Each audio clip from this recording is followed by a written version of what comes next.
Carvalho, Red Chorado, and Bianca Blas. Coach Kupo, congratulations for this victory. This was the most toughest win of the season against Ateneo. Your thoughts about this match? Very tough. Okay. Another great experience para dito sa Young Guns namin. Yun lang naman, at least real-time na-experience nila yung big crowd, yung camera, yung spotlight. So, hindi namin may turo sa ensayo to eh.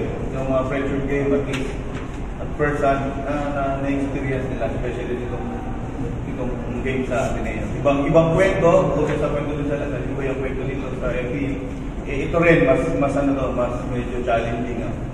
Kasi nga kami from community buyat. Yung pa rin, nabibit pa rin namin. So at least, may tumama kami din sa dulo na bukod kay Boys, tumama yung mga black animal sa dulo.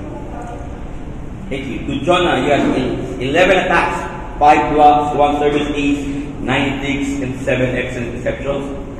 Ikaw na yung saglit sa mga huling sandali ng laro, ikaw yung gumana. What can you say about your attitude na hindi kayo bumitaw? Para sa akin, pinapitan lang po talaga.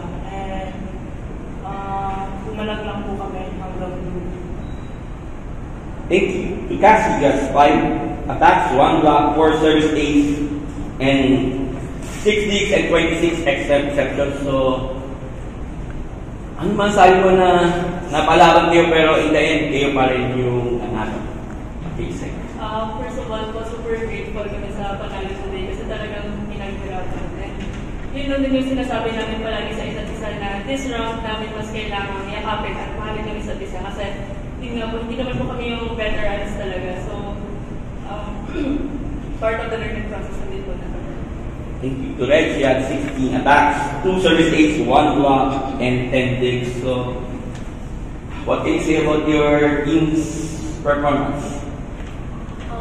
Yun po, same lang. Grateful din sa naging outcome, but at the same time, dito din po namin natutunan yung lapses namin and possible na adjustments namin for the future games.